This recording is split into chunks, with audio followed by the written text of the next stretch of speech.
and welcome to another Watch with Ray, where today I'm going to be talking about 65, or as I like to call it, Adam Driver shoots dinosaurs with guns. Anyhow, I think it's probably everybody called it. Like, you know that movie with Adam Driver shooting dinosaurs or some shit? That's what this is. So I don't really want to go into too much because there are some spoilers and I don't want to like it. So I'm gonna kind of give you general feelings about this movie. And I mean, I will spoil a little bit because I kind of have to, but it's not really super spoily because you kind of get it about 15, 20 minutes in what's actually happening. So I would assume you all know why it's called 65. So it's called 65 because it's 65 million years in the past. So we open with planet Samaris. Fancy. Um, and we see Adam Driver and this very beautiful woman. I should probably look up her name because she's gorgeous. And it's fucking Adam Driver. I mean, I wish I was fucking Adam Driver, but you know, it's Adam Driver. And she is, let's see here. Who is this gorgeous lady? Come the fuck on. You're gonna be cast. Okay. This is Nika King. She's gorgeous, and Adam Driver. So his name is Mills. So Mills and his wife. We don't have a name on her. We just know that this is they have a child, and she's absolutely adorable. And her name is Chloe Coleman. In real life, her in the show, her name is Naveen. And all we learn at this point is that she is sick. She has some sort of disease. And he has decided to take a 2-year job to like because they're tripling his salary to be able to pay for medicine that she needs. Also, that he has fucking giant hands. I say that because he tries to show her how to whistle. And I was actually trying to do it too. I cannot. It's fine. I'm okay with it because I just like to watch him use his giant hands, his giant sexy hands. I'm very pink right now. I don't know why, but I'm very pink. So sorry if I'm matching my wig and the tree behind me. Um, um, we cut to like what he's actually doing. So what he is actually doing is he pilots a transport ship, which is taking I from what I could gather, it sounded to me like because the passengers, there's all these cryo tubes inside. So the only reason to have cryo tubes is if it's going to be a long journey, more than I would assume 2 years, because it's 2 years you just live on a ship for 2 years or whatever, you know. So I have a feeling that this ship goes like 2 years into to a location, and then another transport driver then takes them another 2 years, so that way the driver's not 75 years old by the time they're done.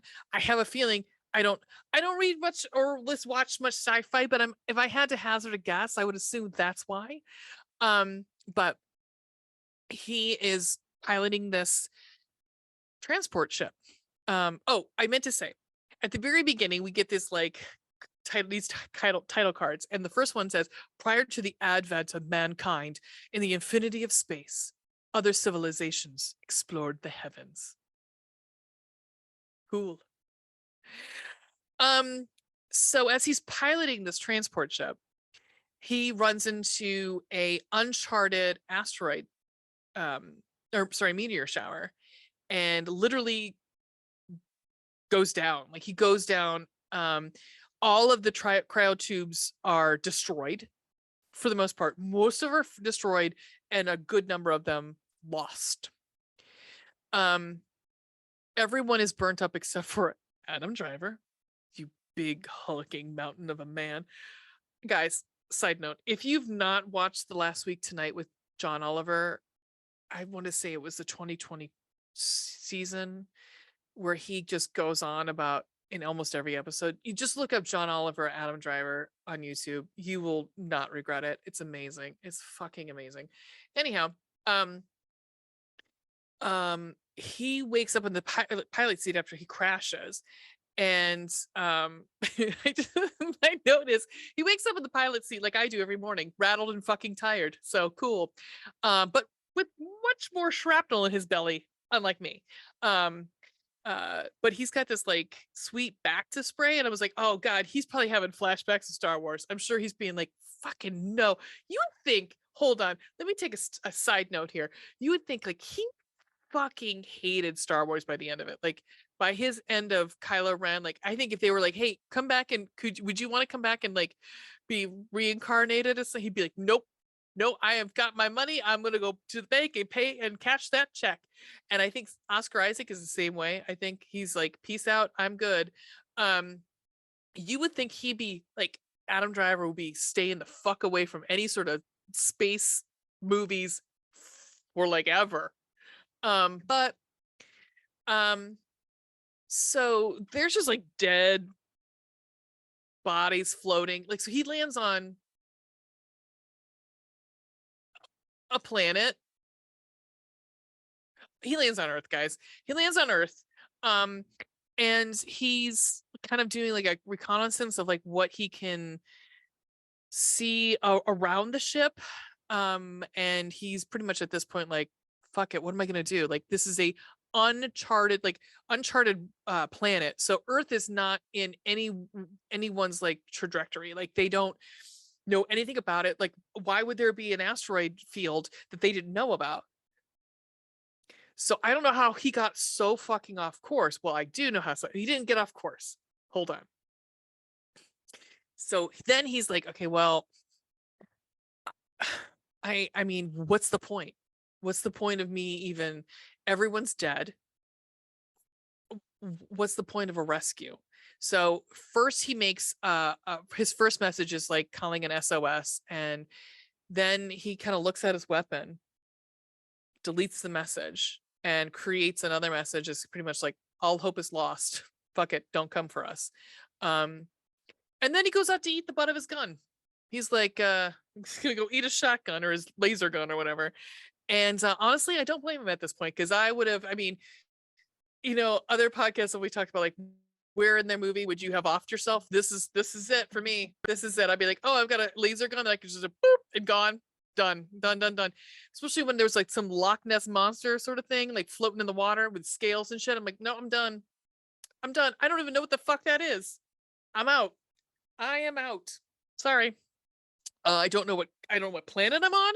I don't know what that weird Loch Ness monster thing is. I got shrapnel in my belly. I got, no food. I would assume at some point no food, unless I go kill that stupid Loch Ness monster thing and eat it. He also doesn't know if the air is breathable. Okay. So then he realizes that one of the cryotubes is working. And it happens to be the one child that's left on that was on the flight. So he's like, okay, now I got a reason to live. And so he changes the message, and he's like, hey, there is, and he goes to go find her. And my other note is fucking jump scares up the asshole in this movie.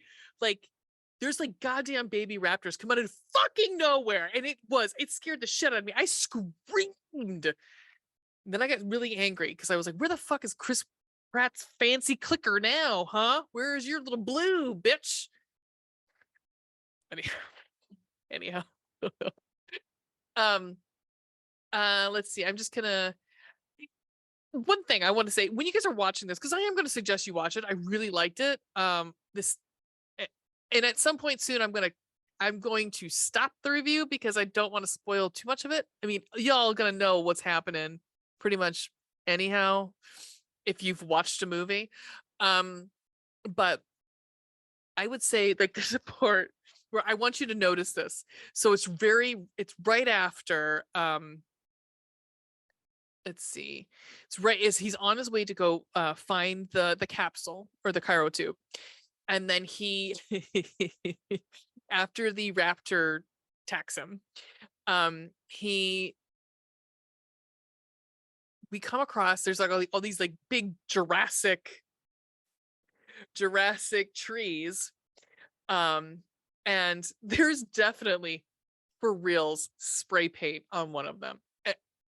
It is spray painted on it. I'm like, did no one see that? Did no one be like, hey, um, set design, I think there's some, who spray painted this tree and didn't wash it off? Like, wait, I rewound it 3 times.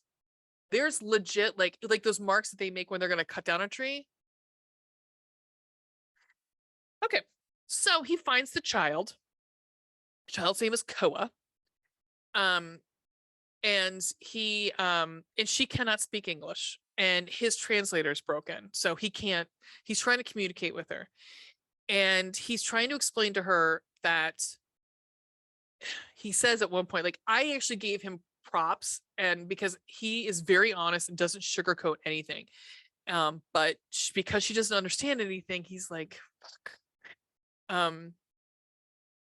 So when he tries to explain where they're gonna go and what they're gonna do, like, because they're gonna go to where one of the escape pods is, and when he explains that to her, because he's being able to communicate at this point, because he's drawing and he's drawing it out, and she can then comprehend what he's trying to say, and then she says, family. And he's like, yeah, your family's at the top of this hill. I'm like, you bastard. Because they're not, no one's alive. No one's alive besides her and him. Let's see.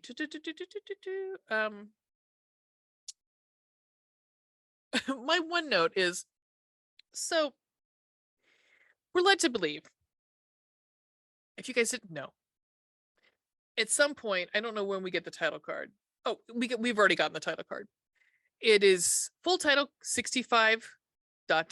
million years ago, a visitor crash landed to Earth. So there is very advanced life forms, which totes, get it, could be. They land on, primitive Earth, because of course.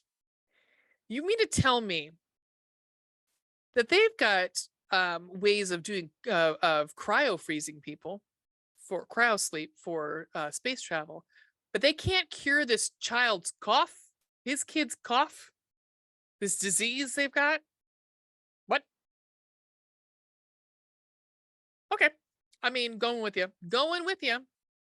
And I think at this point, I am going to stop talking about this. I know you're all disappointed. But I'm going to just hit on some of the things I liked about it and some of the things I didn't like about it. What I liked about it was Adam Driver. But I also like the little girl who plays Koa. Her name is Ariana Greenblatt. She's adorable. And she is very expressive for not, like, she makes in a made up movie language. And she's very expressive for speaking in a made up movie language. And they start to bond because of course they do. And I also liked there is a scene in this. There is a scene in this. It involves a T-Rex and a cave. And holy shit, I watched it about 4 times. I rewound it because it made me gasp. It was so cool. It's just, it will give you goosebumps. It's cool. It's cool as shit. It moves very quickly. I mean, it is hit the ground running from the minute we're in the air. Soon as they have the conversation on the beach with the daughter, and like he's going away for 2 years, to asteroid to crash. I mean, that is it. So it moves fast because it's got a lot of terrain to cover in that time period. But it's not long. The movie's only was it an hour 33, so you're in and out like the burger and sex. And I would say things that I did like. I liked the interesting dinosaurs. they make up, it's dinosaurs, guys. So the ones I recognize were raptors, and I had to look up a whole bunch because I was like, what the fuck is that one? And the uh I'm looking to see if there's anything else that I, because I'm going to start talking about the things I didn't care for so much. The CGI is not great in this. My first note about the spaceship is, do all spaceships look like fucking video cut shit scenes? Because this does, because it looks like it's straight out of some fucking, like, I don't know, any video game, so Vidya game, so I don't know what to say, but it looks like a cut scene from a video game. Jeez Louise. And the CGI in some of the dinosaurs, there's this one in particular, has this little tiny head, and they're not really rendered well. The pterodactyls are not rendered real well either. Yeah. But other than that, like, I liked it. I mean, I think I'm trying to see if there's anything that, like, I would say stay away from, but honestly, it's very, it moves fast, it's action packed. Again, you get Adam Driver shooting a fucking laser gun. How could you not? How could you not like it? And this little Koa starts to, like, hold her own too. She's like 9, maybe. I don't know, she's little. But I would say definitely, you know, take a chance on it. If we're doing ratings, blood and gore, so I would say blood droplets. There's some gross stuff in here. Some gross dinosaurs getting blowed up and stuff. I'm gonna say 2 just for some of the grossness. Spooky scariness. There's, I am gonna say 1.5, just for the fact that you land on you're essentially a bus driver. That's what Adam Driver's doing. Adam Driver is a driver. And that's what he's doing. He's just driving a transport. So you're just essentially a bus driver, gets into a car crash and lands on uninhabitable planet that is uncharted. That's frightening. I mean, and it's all hope is lost. So that's a little frightening. Sex and nudity, there is none. Coal Black Heart. So did I have fun with this? I did. I'm gonna say 2.5. Like, it wasn't my favorite movie. I mean, it does move very quickly, so I think that, I mean, by the time I looked over, I was like, holy shit, it's almost over. If I were to give it a grade, I'd probably say a B-. I mean, it's definitely a fun B movie. That's what it is. So yeah, I mean, this has also been produced by Sam Raimi, so I mean, there you go. You need any, like, any sort of anything to induce you to watch it, I would say that. Yeah, so we just released a episode on, we finished up, speaking of Sam Raimi, we just finished up the Evilest month here on B3, which was Evil Dead month. We did an Evil Dead retrospective. We reviewed Evil Dead Rise, which Ween and I fucking loved. If you haven't seen it, please go out and see it, then listen to our episode.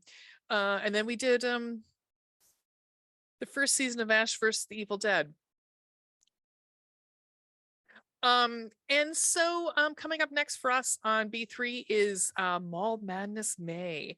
We're going to be watching, I have to look over at my corner here, Shopping Mall, Night of the Comet, Eight-Legged Freaks, and Phantom of the Opera, Eric's Revenge. Then we have Pride Month, and then All American B Movie Month, and then Folk Horror Month. So it's coming up. We've got some exciting, fun things. We also just recorded the 6th episode of The Last of Us, so that will be releasing very shortly. And follow us on all of our social media. So we're constantly trying to release things left and right. But if you like us, leave us a review, subscribe, and guess we'll see you next time. Keep it spooky.